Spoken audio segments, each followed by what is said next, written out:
भवन्तु सुखिनः सर्वे सन्तु निरामया सर्वे भद्राणि पश्यन्तु माँ कश्चित् दुख भाग भवेत्। भगवान से, ऋषियों से प्रार्थना करते हुए अपने स्वास्थ्य से संबंधित कुछ बात कर लेते हैं। और मुझे लगा कि मैंने आज एक पुस्तक देखी, उसके अंदर मुझे बहुत ही अच्छा श्लोक मिला जो हमारे जीवन के लिए बड़ा ही उपयोगी है और हमारे उपवास के लिए बहुत अच्छा है और ये काम आएगा हमारे जीवन में। अगर हम इसका पालन करते हैं तो बहुत सारे रोगों से बच सकते हैं। तो हमारे ऋषि क्या कहते हैं, देखो, अजीर्णा मृत मंजरी नाम की एक पुस्तक है, मेरे पास रखी भी है। देखो, अजीर्णा मृत मंजरी इसके ऊपर लिखा हुआ है। तो इस पुस्तक के अंदर एक बहुत सुंदर श्लोक है जो मैंने गुरुकुल के समय में पढ़ा था।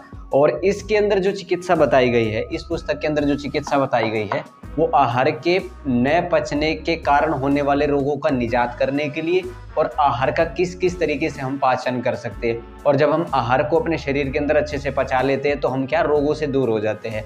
और ज़्यादातर रोगों का कारण क्या है शरीर के अंदर, देखो, योग है, आयुर्वेद है, नेचुरोपैथी है, ये सारे कोरिलेटेड चीज़ें हैं। इसलिए मैं आपको कॉम्बिनेशन में बहुत सारी अब चाणक्य नीति पढ़ाने से या चाणक्य नीति के बारे में बात करने से कैसे रोगों का समाप्त हो, क्योंकि चाणक्य नीति हमको बुद्धि देगी, मन मजबूत करेगी और मन का शरीर के ऊपर और शरीर का मन के ऊपर, दोनों का एक दूसरे के ऊपर परस्पर प्रभाव पड़ता है। तो अजीर्णा मृत मंजरी, जिसके अंदर एक श्लोक बड़ा ही सुंदर है, तो इस श्लोक को पढ़ते, इसका स्वाध्याय करते और इसके अंदर क्या लिखा है समझते हैं। देखो, आहारम अग्नि पचती दोषाना आहार वर्जिता धातुन क्षीणेषु दोषेषु जीवितम धातु संशय। सबसे पहले तो इसका मैं थोड़ा सा वर्णन करने से पहले मैं आपको इसका जो उदाहरण है, यानी कि इसकी जो व्याख्या ऋषियों के हिसाब से उन्होंने क्या इसकी व्याख्या कर रखी वो पढ़ा देता हूँ, फिर हम इसको अपने मुताबिक आपको समझाने की कोशिश करेंगे। अब देखो, अर्थात लिखा है, जठराग्नि आहार को पचाती है। इसके अंदर लिखा, मैं उसको पढ़ता हूँ। जठराग्नि आहार को पचाती है, यदि उसे आहार नहीं मिले तो बढ़े हुए दोषों को पचा लेती है। दोष है 3, वात, पित्त और कफ। फिर इसका वर्णन करेंगे। नष्ट करती है, दोषों के क्षीण होने पर भी उपवास किया जाए तो जठराग्नि रस, रक्त आदि धातुओं को जलाने लगती है, शरीर कृश होने लगता है, अंत में वह जीवन को नष्ट कर देती है। अतः उतना उपवास या अल्पाहार करना चाहिए जिससे दोष तो नष्ट हो जाए परंतु शरीर की क्षीणता का अवसर न आए। इस रहस्य को आयुर्वेद के मनुष्यों ने भारत के जनमानस में बहुत अधिक गहनता से प्रचारित कर दिया था पहले समय में। अतः यह समय समय पर लंघन या उपवास को धार्मिक कृत्यों के रूप में श्रद्धा से अपनाया जाता है। धर्मशास्त्रों में अमावस्या और पूर्णिमा के दिन गृहस्थ के लिए उपवास का विधान किया गया है। यदि इस दिन में पूर्व उपवास न कर सके तो एक समय के भोजन का त्याग अवश्य करे, ऐसा उल्लेख है। यह आरोग्य के लिए बहुत ही उत्तम परंपरा है। ऋतु संधि में चैत्र, शारदीय नवरात्रों के समय, उपवास के समय धार्मिक अनुष्ठानों की परंपरा आरोग्य के लिए अतीव लाभकारी होती है, क्योंकि इन ऋतुओं में संचित दोष फलाहार उपवास से नष्ट हो जाते हैं। व्यक्ति वर्ष भर निरोग रहता है। उक्त ऋतु संधियों में कफ, पित्त आदि दोषों का उभार विशेष रूप से होता है। अतः उस समय अल्प भोजन और लंघन अति हितकर माना गया है। तो थोड़ा सा अभी इसके बारे में वर्णन करते हैं।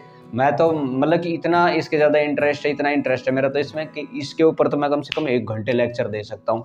तो यहाँ से हमारा जो भोजन है किसके द्वारा हजम होता है। 13 प्रकार की अग्नि हमारे शरीर के अंदर आयुर्वेद के हिसाब से बताई गई है। 5 धातु अग्नि होती है, रस आदि जो 7 भौतिक अग्नि, जैसे कि 5 ये जो भूत होते हैं हमारे भूताग्नि, और 8 धातु अग्नि होती है, और एक जठराग्नि होती है, एक विषम अग्नि होती है, एक तीक्ष्ण अग्नि होती है। ऐसे करके 13 प्रकार की अग्नियों को वहां पर वर्णन किया गया है। तो हमारा जो भूख होती है उसको जठर अग्नि बोलते हैं। जठर माने पेट, और पेट के अंदर जो आग होती है, जैसे चूल्हे के अंदर आग जलाई जाती है ना, उसी प्रकार से हमारे पेट के अंदर भी आग लगती है। वो आग क्या करती है, वो बाहर का ईंधन खाती है। हमारी जो पेट की आग है वो भोजन खाती है। आग जो होती है भोजन का ग्रहण करती है। तो आहारम अग्नि पचती, तो ये जो अग्नि है किसका पाचन करती है। आप सोचते हो ये जो भूख है, ये जो देखो कितना विचित्र हमारे शरीर का निर्माण ईश्वर ने कर रखा है, और हमारे ऋषियों ने उनका स्वाध्याय करके अग्नि पेट के अंदर जल रही है, फिर भी हमारा दहन नहीं हो रहा। और बाहर से अग्नि अगर कोई जला दे तो हमारा शरीर जल करके नष्ट हो जाता है। देखो कितनी विचित्र घटना है। शरीर के अंदर अग्नि है, हाथ में, पैर में, सब कहीं अग्नि है, तभी तो तपते हैं ना। बुखार हो जाता, तपने लगते, वैसे गर्म होती है। गर्माहट कहाँ से आ जाती है, अग्नि का ही। तो आहारम अग्नि पचती, आहार को हमारे अग्नि पहले पचाती है। आहार को जब वो पचाने लगती है तो उसके पश्चात क्या होता है, देखो अब यहाँ है, आहार अगर उसको नहीं मिले, यानी कि अगर मान लीजिए आपने उपवास कर लिया, ठीक है, आपने व्रत रखा, उपवास रखा, और उस उपवास के अंदर आपने शरीर को कुछ खाने के लिए नहीं दिया। जैसे कि मैंने अभी कुछ खा नहीं रखा, ओनली पानी पी रखा है। मैंने इसको खाने के लिए शरीर को, जो हमसे अलग होता है, मैंने इसको खाने के लिए अभी तक कुछ भी नहीं दिया। अगर माय द वे मैं इसको पूरा दिन इसी प्रकार से रखता हूँ, देखो रोग की अवस्था एक अलग बात हो जाती है, बाकी रोगों के बारे में भी हम बात करेंगे, क्योंकि आज के समय में जितने भी ज़्यादातर लोग हैं रोगों से पीड़ित हैं, तो रोग के बारे में भी और वैसे भी हम बात करेंगे, ठीक है। तो दोष होते हैं 3, वात, पित्त और कफ। बहुत इंपॉर्टेंट बात है, बहुत इंपॉर्टेंट बात है। पूरे के पूरे संसार के अंदर आजकल आयुर्वेद का खूब प्रचार है, तो वहां 3 दोष हमारे ऋषियों ने गिनवाए, वात, पित्त और कफ। इनके बारे में कभी हम डीपली अध्ययन करेंगे, स्वाध्याय करेंगे। तो वात, पित्त और कफ। पित्त का मतलब सीधे से आप एक गर्मी समझ लो, कफ का मतलब सर्दी से एक रिलेटेड, और वात का मतलब वायु से ले लो। सीधा सीधा मैं बता देता हूं, जब इनका इम्बैलेंस शरीर के अंदर हो जाता है तो ये क्या करते हैं, रोग हमारे शरीर के अंदर पैदा कर देते हैं। तो रोगों से बचने के लिए आहार वर्जित है। तो क्या है, दोषों को पचाने लग जाती है। जो ये जठरा अग्नि हमारी पहले भोजन को पचाती है और हमने खाना नहीं खाया, तो ये दोष जब विकृत होते हैं तो रोग पैदा करते हैं। यानी कि अगर मान ली कफ बढ़ गया तो आपको कफ के रोग होंगे, वात बढ़ गया तो वात के रोग होंगे, पित्त बढ़ गया तो पित्त के रोग। बढ़ने का मतलब उफान आता है, इनका शरीर के अंदर बदलाव होता रहता है। आयुर्वेद के बारे में हम चर्चा कर रहे हैं। अगर हमारे शरीर के अंदर यही बात चलती रहती, यही ऐसा काम होता रहता है, तो ये हमारे शरीर को एक तरह से नष्ट कर ही देते हैं। और मतलब कि व्यक्ति की अगर ये तीनों दोष इम्बैलेंस हो जाए, इम्बैलेंस का मतलब अगर ये तीनों दोष ठीक से काम ना करे, हमारे शरीर के अंदर बैलेंस ना रहे, तो ये क्या कहते हैं, व्यक्ति की मृत्यु हो जाती है। क्योंकि पित्त इतनी मात्रा में बढ़ गया कि पूरे शरीर से आग निकलने लगी, तलवों में जलन होने लगी, हाथ में जलन होने लगी, आंखों में जलन होने लगी, बालों में जलन, बालों के निचले वाले हिस्से में जलन होने लगी, पूरे शरीर के एक एक भाग जलने लगता। कफ बढ़ गया तो सर्दी ज्यादा लगने लगी, कफ के रोग होंगे, पता नहीं अस्थमा, जुकाम, खांसी, नजला, दुनिया भर के रोग कफ के। और फिर वात के तो भाई देखो दर्द ही दर्द, 80 प्रकार के वात के रोग है। दुनिया गठिया हो जाती है, बाइटे आते हैं शरीर के अंदर, और भी दुनिया भर के रोग हो जाते हैं। तो क्या होता है कि जब ये अग्नि ने भोजन, हमने अग्नि को भोजन नहीं दिया, तो वो क्या करती है, दोषों को बैलेंस करती है। तो कितनी इंपॉर्टेंट बात भाई मेरे जीवन के लिए। अगर आपको आयुर्वेद का थोड़ा बहुत भी नॉलेज हो गया, फिर आयुर्वेद के बारे में अगर आप जानने की कोशिश कर रहे होंगे, तो ये फॉर्मूला बहुत इंपॉर्टेंट फॉर्मूला है प्रत्येक उपवास करने वाले व्यक्ति के लिए। इसलिए जो भी व्यक्ति उपवास करता है उसको ये वाला सूत्र तो याद होना ही चाहिए। आहारम अग्नि पचति दोषान आहार वर्जितः धातुन क्षीणेषु दोषेषु जीवितम धातु संशेय। अब देखो दोषों का वो क्या करेगी, संतुलन कर देगी। जब दोष उसके संतुलित हो जाएंगे, धातु फिर है रस, रक्त, मांस, मेद, अस्थि, मज्जा, शुक्र, रज, ओज। 8 धातुओं का वहां पर आयुर्वेद के अंदर वर्णन किया गया। यानी कि जो भी हम भोजन खाते हैं वो धातुओं के रूप में परिवर्तित होता है। पहले जो हम भोजन खाते हैं वो रस में बदलता है, फिर रक्त में, फिर रक्त मांस में बदल जाता है, फिर रस, रक्त, मांस, मेद, अस्थि, हड्डियां भी बनती है उससे, मांस भी बनता है, मेद भी बनता है, मज्जा भी बनती है, शुक्र भी बनता है, रज भी बनता है, ओज भी बनता है। ये जो शरीर के ऊपर आप जो चमक देखते हो, जो विशेष प्रकार का किसी व्यक्तियों में जो ओज दिखाई देता है, वो जब चलते तो उनका शरीर ऐसे चमकता हीरे की भांति। तो जो ओज धातु है वो भी हमारे भोजन से ही निर्मित होती है। तो कहते हैं बड़े हुए जो ये धातु है उन धातुओं का ये भक्षण करने लगती है। अब देखो यहाँ तक आहार को उसने पचा लिया, ठीक है, आहारम अग्नि पचती, फिर दोषों को वो सम अवस्था में करती है। अब दोष हमारे सम हो चुके हैं। जब हमारे दोष सम हो जाते तो हम निरोगी, अगर दोष विकृत हो जाते तो हम रोगी। एक प्रकार से आयुर्वेद का तो मोटी मोटी बात बता रहा हूँ आपको, आयुर्वेद का तो सिद्धांत यही है, अगर हमारे दोष विकृत है तो हम रोगी है, चाहे वो वात हो, चाहे वह पित्त हो, चाहे वह कफ हो, ठीक है। फिर धातु रस, रक्त, मांस, क्षीणेषु। अगर हम इस अवस्था तक, जब तक ये हमारे रस, रक्त आदि धातुओं को खाती नहीं है, यानी कि नष्ट नहीं करती, तब तक अगर हम उपवास करें, आहार वर्जितः, यहाँ तक अगर हम यहाँ तक इसका उपवास करते हैं, यहाँ तक जो मैं इस फॉर्मूले के अंदर से आपको बता रहा हूँ, देखो बड़ी ही विचित्र बात है, बड़ी ही मजेदार बात है और बड़ी ही हमारे लिए स्वास्थ्यवर्धक बात है। जानकारी हमको चाहिए तो ये वीडियो आपको पूरी देखनी है और समझनी है, और वीडियो को लाइक करना है, शेयर करना है। चैनल को अगर मुझे पहली बार आप देख रहे हो तो फॉलो कर लेना, क्योंकि मैं अध्यात्म से रिलेटेड, योग से रिलेटेड और जितने भी अपने जीवन का अनुभव और जो भी हमारे जीवन से रिलेटेड जितनी भी समस्या अपने जो हम कर चुके उनका तो हम बता ही देंगे, ठीक है। तो आहार को पचा लिया, दोषों को पचाया, दोषों को पचाने के बाद क्या करती है वो रस, रक्त, मांस, मेद, अस्थि, मज्जा, शुक्र, रज, ओज धातुओं को खाने लगती। धातून क्षीणेषु दोषेषु, धातुओं का पाचन कर लेती है, दोषों का पाचन करने लग जाती है। अब देखो मान लीजिए आपके शरीर के अंदर रक्त बन रहा है, खून बन रहा है, रस बन रहा है। मान लीजिए ये अगर आप शरीर को भोजन नहीं दोगे, उपवास यहाँ तक ठीक है, इसके बाद अगर उपवास करोगे, अगर आपको देखो खुद अनुभव हो जाएगा कि भाई मेरे आहार पच चुका है, कि मेरा जो शरीर के अंदर जो रोग बढ़े हुए उपवास करने से बिल्कुल शांत हो चुके, अरे बड़े बड़े रोग, शुगर, गठिया, मतलब कितने भयंकर भयंकर रोग उपवास कम कर देता है। इसलिए भारतीय शास्त्रों के अंदर उपवास की परंपरा थी। जब से हमने अपने प्राचीन परंपराओं को त्यागा है, हमारा देश रोगी हो चुका है, पूरा का पूरा देश रोगी है। किसी को किसी प्रकार का रोग है, किसी को किसी प्रकार का रोग है। पहले समय में हमको खूब याद है, इतने रोग हमको देखने को नहीं मिलते। आज तो पता नहीं हद हो रखी, एक से बढ़कर एक समस्या है। क्यों? क्योंकि हमने अपनी जिह्वा को नहीं साधा। हमारी जिह्वा क्या करती है, आउट ऑफ कंट्रोल वो भोजन करना चाहती है, रस चाहती है। किसी को मीठा पसंद है, जैसे मैं कहता हूँ भाई मुझे मीठा पसंद है, तो मन बार बार जाता है मीठा खाने के लिए। तो हमको क्या करना, वहां उसको नियंत्रण करना। और भागवत गीता के अंदर भी भगवान श्री कृष्ण ने उपदेश किया है, युक्ताहार विहारस्य युक्त चेष्टस्य कर्मसु युक्त स्वप्नावबोधस्य योगो भवति दुःखः, कि अपना युक्त रखो। इंद्रियों में जब आप विचरण करो तो युक्त रखो, यानी कि उनको कंट्रोल करके करो।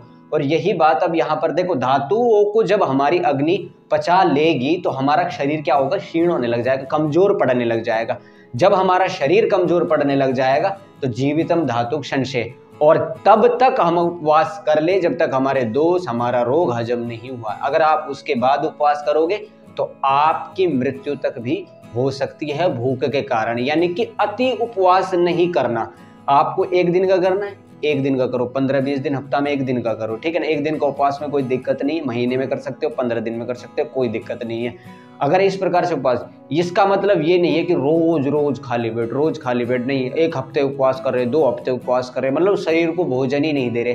भोजन से शरीर का निर्माण होता है और विचारों से मन का निर्माण होता है। तो ये जो शरीर है इसको भोजन चाहिए, तब तक चाहिए जब तक यहाँ तक कर लो आप भोजन।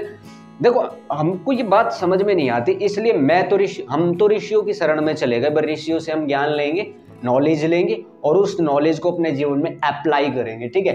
तो उसी प्रकार से मैं आपको समझाने की, यानी कि बताने की भी कोशिश कर रहा हूं। यहां तक उपवास बहुत अच्छा है। इसके पश्चात अगर आपने उपवास किया तो मुझे नहीं लगता कि फिर आप अपने जीवन को बचा पाएंगे। कुछ हट करते, यानी कि इतना उपवास करते कुछ करते ही नहीं है। कुछ इतने भोजन भट्ट होते हैं कि उनसे एक दिन भी बिना भोजन के डटा नहीं जाता। मैंने तो अधिकतम 3 दिन का उपवास किया था, बट बहुत अच्छा महसूस होता है, शरीर हल्का हो जाता है, पानी अच्छे से, वॉशरूम अच्छे से लगे वॉश आउट हो जाता है, पेट अच्छा हो जाता है, आंखें अच्छी हो जाती है, बाल अच्छे हो जाते हैं, शरीर अच्छा हो जाता है, पसीना शरीर से पूरा अच्छे से निकलने के स्रोत हमारे खुल जाते हैं। स्रोत शुद्धि, असंख्य स्रोत शरीर के अंदर है। धातुन क्षीणेषु दोषित जीवितम धातु संशय। फिर क्या होता है, इसके करने के पश्चात हमारे शरीर की क्षीणता का अवसर इसको मिल जाता है और फिर ये हमारे जीवन को नष्ट कर देती है। जीवितम धातु संशय, उस धातुओं को नष्ट करने के बाद ये हमारे जीवन को समाप्त कर देती है। इसके पश्चात आपको उपवास नहीं करना है, ठीक है, 200 के अजम। तो यहां तक आप उपवास करोगे तो बहुत है, मतलब कि सोने पे सुहागा, ये वाली बात मैं आपको बता रहा हूं। और अब यहाँ पर एक चीज और इंपॉर्टेंट है, जो मैं लिखा है वो आपको बता देता हूं। आयुर्वेद मनीषियों ने भारत के जनमानस तो इतनी ज्यादा गहनता के साथ इसको प्रचारित कर दिया था कि प्रत्येक घर के अंदर, कुछ तो हमारी परंपराओं के अंदर इनको डाल दिया कि भाई आप इस ऋतु के अंदर ऐसे करो, इस ऋतु के अंदर ऐसे करो, इस ऋतु के अंदर ऐसे करो, ठीक है। यदि इन दिनों में पूर्ण उपवास न कर सके, मान लीजिए एक अमावस्या और एक पूर्णिमा, ठीक है, तो हमारे ऋषि ये कहते हैं कि अमावस्या और पूर्णिमा के दिन प्रत्येक जो गृहस्थ है, यानी कि पति पत्नी है, उनको एक दिन का उपवास जरूर अवश्य ही करना चाहिए। अगर वो एक दिन का उपवास नहीं करे तो देखो आधे दिन का उपवास करने से भी हमको लाभ मिलेगा, बिल्कुल मिलेगा। मैं आपको रोग बताता हूँ, जुकाम बिल्कुल ठीक कर देता है, बुखार ठीक कर देता है, कई प्रकार के दर्दों को ये ठीक कर देता है, शरीर के भारीपन को उपवास ठीक कर देता है। इसके हिसाब से मैं अपना एक्सपीरियंस बता रहा हूँ। ज्यादातर हमको क्या है, मान लीजिए उल्टी पड़ रही है आपको, उपवास करो, भोजन मत दो, शरीर को ठीक कर देगा, ठीक है। भोजन आपको हजम नहीं हो रहा, उपवास कर लो, भोजन आपका भोजन हजम हो जाएगा। क्योंकि जठराग्नि, देखो जठराग्नि है जो मैं बहुत मेन बात बताऊंगा, ये हमारे पेट के अंदर है। जब तक ये है शरीर चलते चलेगा। जिस दिन जठराग्नि बंद पड़ जाती है उस दिन व्यक्ति की मृत्यु हो जाती है। जठराग्नि हमारे शरीर के अंदर कार्य कर रही है, काम कर रही है। जब उसको भोजन मिलता रहेगा तो आप उपवास उस समय मत करें, तो आपके वो भोजन के शरीर के धातुओं को पचा लेगी और आपको वो स्वस्थ कर देगी। इस प्रकार से हम कर सकते हैं, ठीक है। और बहुत से मतलब कि लंघनम परम औषधम ऐसे सूत्र मिलते हैं। ये कि एक काल भोजनम आरोग्य कारण, काल के हिसाब से भोजन का आरोग्य को देने वाला है। तो अगर देखो मेरी तो यही इस रिक्वेस्ट, क्योंकि मैं कहता हूँ भाई उपवास आप कर सकते हो अगर आपको कोई रोग हो तो। उपवास करते समय, और देखो अच्छा चलो थोड़े साइंस की दृष्टि से हम सर्च कर लेते तो, क्योंकि हम तो एक परिवार की भांति ही वसुधैव कुटुंबकम की नीति अपनाते हैं, इसलिए अपने जीवन के अंदर हम उन बातों को आपको बता रहे हैं जो आपके जीवन में काम आने वाली है, ठीक है ना। तो ये एक परिवार की भांति, एक अपनेपन के भांति हम कोशिश करते हैं यूट्यूब के थ्रू, क्योंकि फिलहाल तो मैं यूट्यूब पे, मैं तो वैसे यूट्यूब के अलावा वैसे भी नॉर्मल पढ़ाता ही हूँ, ठीक है ना। तो ये हमारे लिए बहुत इम्पोर्टेंट है। साइंस की दृष्टि से देखोगे तो आप मान लीजिए हमने भोजन खाया, आप जब शरीर के अंदर बहुत समय से कोई मशीन काम कर रही है, आप एक उदाहरण से समझ लो, बहुत दिनों से शरीर मशीन काम कर रही है और उस मशीन में आपने रेस्ट उसको नहीं दिया, तो क्या वो जल्दी घिस जाती है, वो जल्दी खराब हो जाती है उसको कंटिन्यूअसली यूज करने से। तो हमारे शरीर के अंगों को रेस्ट मिल जाता है, हमारा लीवर, पैनक्रियाज, आंतें, फेफड़े, हमारी जो वेन्स होती है 72 करोड़ 72,10,201 नस नाड़ियाँ, कितना उनको आराम मिल जाता है, हमारे हाथों को, हमारे पैरों को। हाथ मैं बाहर से काम कर रहा हूँ हाथों, लेकिन मेरे भाई ये जो शरीर के भीतर अपने आप जो कार्य हो रहा है, इसको भी तो रेस्ट मिलना चाहिए कि नहीं मिलना चाहिए। तो हमारे अंगों को अवकाश मिल जाता है, हमारे शरीर के अंदर ये जो वायु है इसका बैलेंस हो जाता है, पंच प्राण, पंच उपप्राण, पंच ज्ञानेंद्रिय, पंच कर्मेंद्रिय थोड़ा थोड़ा रिलैक्सेशन में चले जाते हैं। तो दोस्तों उम्मीद कर रहा हूँ कि ये बात आपको मेरी समझ में आ रही होगी। अब इसके बारे में अगर आपको भाई कोई डाउट है, कोई आपके दिमाग के अंदर कोई संशय है, कुछ ऐसा लगता है कि भाई हाँ मुझे कुछ सीखने को मिला, अगर आपको कोई दिक्कत हो रही है ऐसे कुछ उपवास के, कुछ आपको उपवास के बारे में जो मुझे पता है, देखो वो मैं बता सकता हूँ, जिसके बारे में मुझे नहीं पता, यानी कि देखो जिन विषयों को मैं जानता हूँ उनमें मैं समझदार हूँ और जिन विषयों को मैं नहीं जानता उनमें मैं मूर्ख हूँ। इसलिए उम्मीद करता हूँ कि आपको हमारी ये बात कुछ बहुत अच्छी लगी होगी, या जितनी भी अच्छी लगी होगी आपके जीवन में काम आ रही होगी। तो ठीक है, पसंद आए तो आप लाइक करना, शेयर करना, और चैनल अगर आप मुझे पहली बार यूट्यूब के माध्यम से फॉलो कर रहे हैं, देख रहे हैं, तो कृपया करके फॉलो रखना, सब्सक्राइब कर लेना चैनल को, क्योंकि आयुर्वेद से रिलेटेड, नेचुरोपैथी से रिलेटेड जो भी मुझे पता है, यानी कि हमको जो नॉलेज है, हम आप तक यूट्यूब के माध्यम से पहुंचाने की कोशिश करते हैं। और अब जाते जाते आपको एक बार फिर से धन्यवाद बोल करके यहाँ से ओम शांति ही शांति शांति।